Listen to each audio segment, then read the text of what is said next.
Good morning, y'all. So we have some updates outside here in the garden. Some of my lessons I'm going to point out where honestly I have mistakes I've made, what I'm going to change next year, and the successes. So let's get started on this.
Okay, y'all.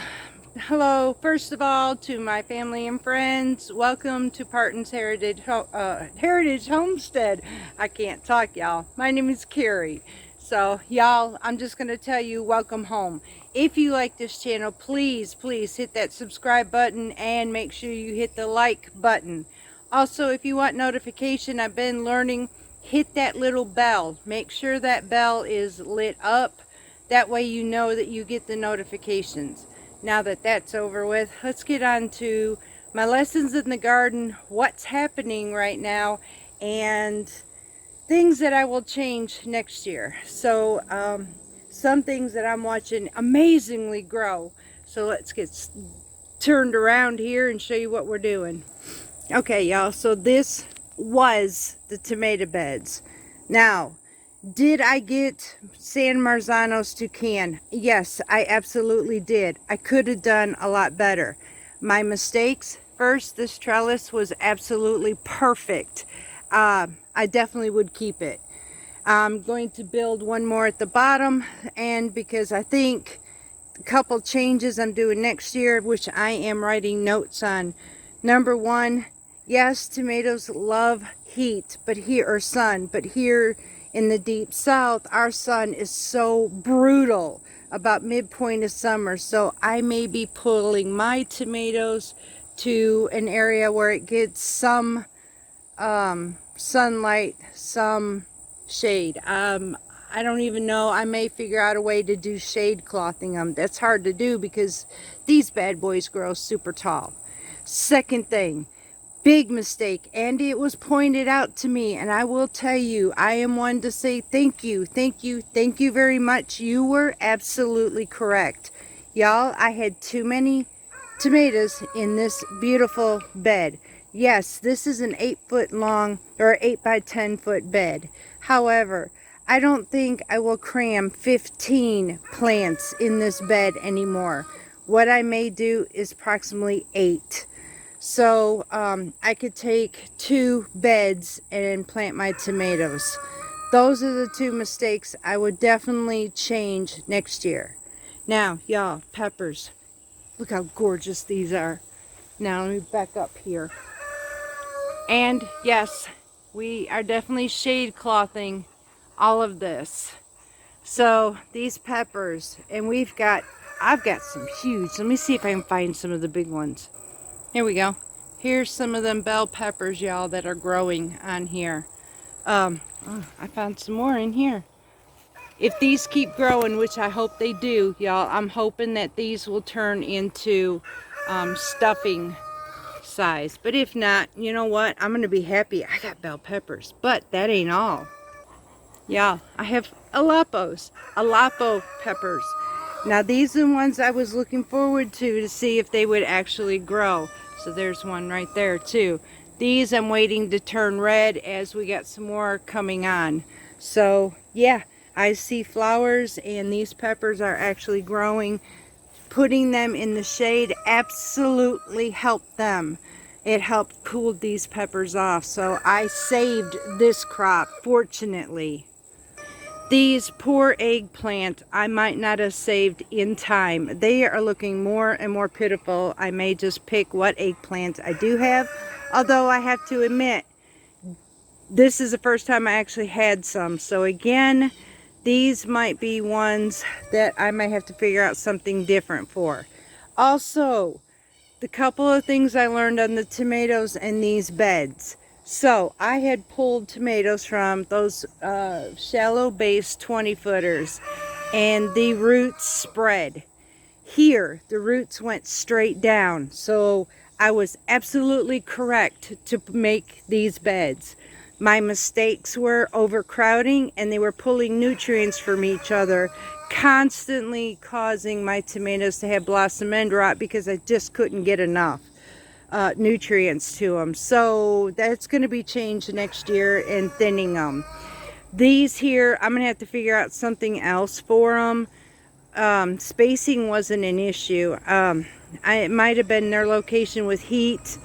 That could have been one too. So I'm going to check it out. Although they are shade cloth right now, I don't think these are going to pull too much longer. So I'm looking for more flowers. If I don't see any, I will be pulling them. Now, green beans, y'all.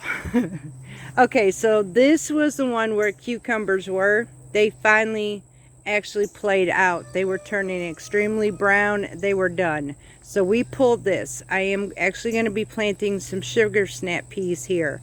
However, I may be changing this fencing line because I have 2 cattle panels coming to me. So I may be making archways between these beds. And I'll show you why I'm making that decision. So here, the basil that was growing is now growing much, much better in here. We have our second round of bush beans coming in here. Y'all, this was at Vajayga raised bed, and I told you I was having a hard time with my anise hyssop. Y'all, there it is. It's growing great in this bed. And over here, here's some more of our bush beans. So I have beans, but that ain't all. Y'all, you have got to see this monster. And this is why I decided I'm going to cattle panel my green beans. Never have I seen. Look at this, y'all. I have a complete archway. Yes, I have a ladder in here because it's the only way I can reach. Y'all, look at this. I have never seen my bush or pole beans do this before. They're everywheres. So, we're not going to run out of green beans anytime soon. They're starting to pick up again. So, we're going to pick some beans. I'll show you. Like, yeah, right here, y'all. Here's some here. Look at them up here. See, let me climb this ladder so I can show it to you. Here's some. These are at the top. Look at these right here. So I got some bean picking to do, y'all. And I'm not complaining. This is crazy, but this is amazing. It's thick, but we're getting green beans. So I will definitely have plenty enough for the entire winter. This is exactly how we're going to grow them next year. This turned out to be highly, highly effective. Okay, so I need to weed this area out, but there is some more peppers over here, y'all. Now, they're not doing as great as what's in the raised beds, but they're still growing. These are some more bush beans where that's what I got beans coming out my ears, y'all. But that was the second area where my husband planted bush beans at. Now, this side is not going to go to waste. Though I may not be planting vegetables in here next year, this entire thing will be used for herbs. Because do you see this? First of all, this is basil. Y'all, look at this beautiful crop of basil. I am actually going to plant right here. This here is thyme and oregano starting to come in. So I am actually going to put herbs in here, y'all. And same with that raised bed over yonder. the herbs seem to absolutely love these beds. So this is all I'm going to do. I'm going to turn completely, basically between the two, 40 feet of herbs, and I'm going to be happy with that. And the update on the tea tree that I planted in this vajayga bed. I will tell you, when I put this tea tree in here, I was skeptical because this thing was almost dead. I didn't think I was ever going to save it. And y'all look how beautiful it came back. This is definitely its home, and I am going to leave it right here where it belongs. So I had to give you an update on that, and I'm really surprised. Right here is my parsley coming right back again. The parsley died out because it got super hot, but they seem to be growing back again. I love this. Lion's mane chives, and then here is a bunch of oregano here as well. So I have herbs coming up for this winter, and I am super stoked about that. I did plant some sage because I am starting with my perennial herbs. Okay, so y'all wanted to see the monstrosities that we have. Well, let me see if I can, there you go. This would be my, come here. This is my little girl right here. She's a little tricolored corgi. And then over here, looking through the other side over there, would be Mr. Boots. He is my male corgi. He's my little blonde. I have these two separated because little mama here is about 7 to 8 months old, and we don't know if she's going to come into heat or not. And the other little one that you saw was actually hubby's. He's got a little English bulldog puppy. But these are my little heathens you're listening to that are barking in the house. Okay, y'all, so I came inside for right now. The area that you saw where the babies are is work in progress, as we are slowly dividing up, making 2 playpen areas. This way they can run outside. We cannot fence this area. It costs way too much for one. And so we can't just let them roam around because there is a road on the other side of this house. So, and we don't want them killed. So we built a playpen area. But with the cost of materials right now, it's just one step at a time. Many of you asked to see the corgis, and I showed you the corgis. So as of right now, I'm looking into a certain amount of fall crops, which would be broccoli, some Brussels sprouts. Hubby wants to try it again. We're going to try it in the raised beds, and we're going to be doing some Chinese baby bok choy, some Swiss chard, radishes again. And so we've got a few things that we're going to do. And we're also going to try lettuce again. A lot of this I cannot do at the moment. Broccoli I made, and I have some broccoli rabe. And broccoli I'm going to have to do by plants. I may plant my seeds ahead of time and then turn around and plant them in the gardens afterwards. So with that, now there is a recipe that I'm going to do. I just saw it today. I cannot wait. I'm going to have this for lunch.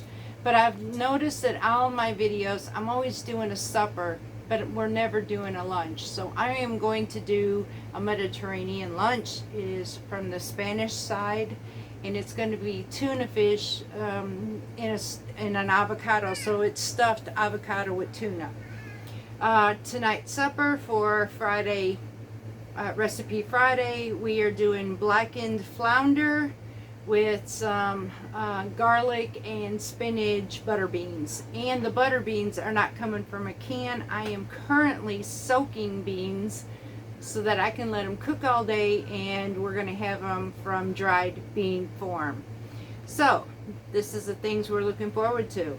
Right now we're going to go in the kitchen, and I'm going to add some twists to this for my own sake, to make it mine. But we're going to have some stuffed avocado for lunch. Okay, y'all, let's make some lunch. So we're going to start out with 1 can of tuna. Now mine is in water. It is preferred, they say, to use olive oil. And I've seen tuna with oil. I'll have to check into it. I haven't used that in years.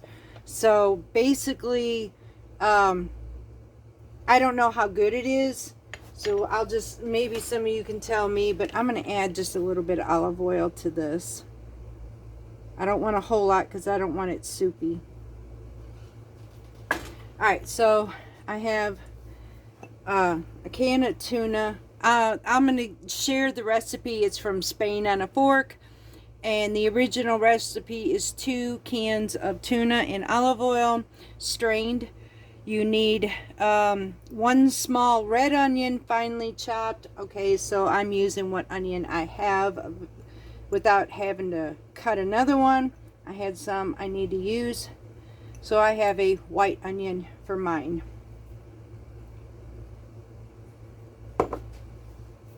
I need a tablespoon of Dijon mustard.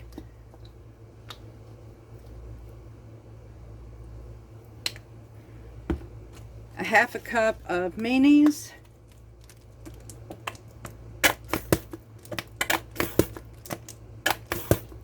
Yes, I'm using the end of my mayonnaise, y'all, but I'm making this for 1 person.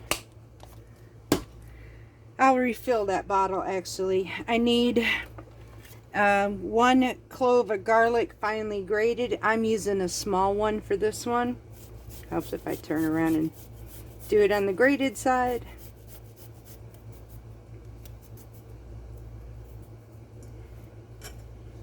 Okay, there's my garlic.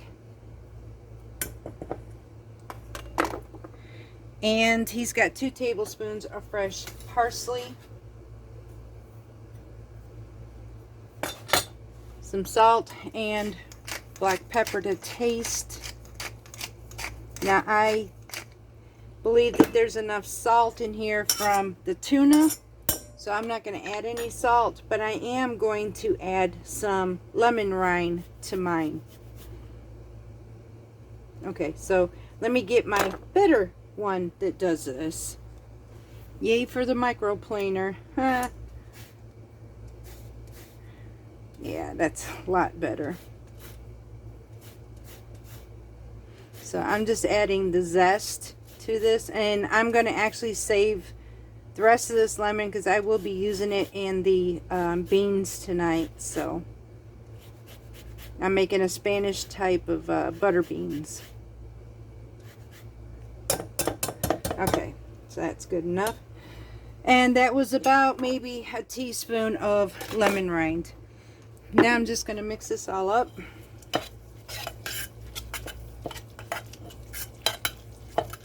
Oh, this smells so good, y'all. Never had tuna this way before, ever. And give me a quick taste on this, see if it needs anything else. Ooh, no. Okay, so on to the next step. I'm going to take my avocado and we're going to cut it in half.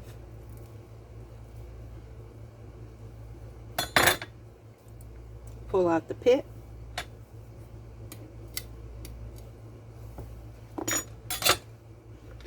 And now I don't want to use all of this though, mind y'all. I just want to take and core some of this out so that I can use it to fill my tuna in it. And we're not going to waste that filling, by the way. So I'm actually not going to use that second one because I don't need to eat that right now.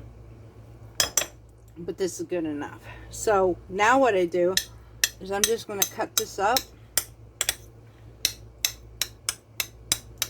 And I'm going to add this to my tuna.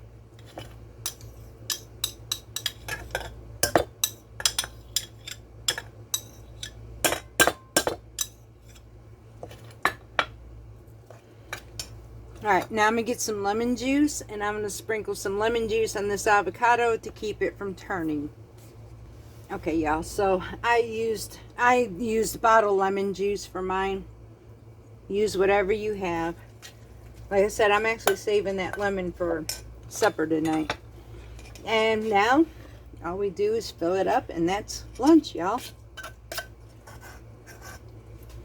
Put our tuna on top.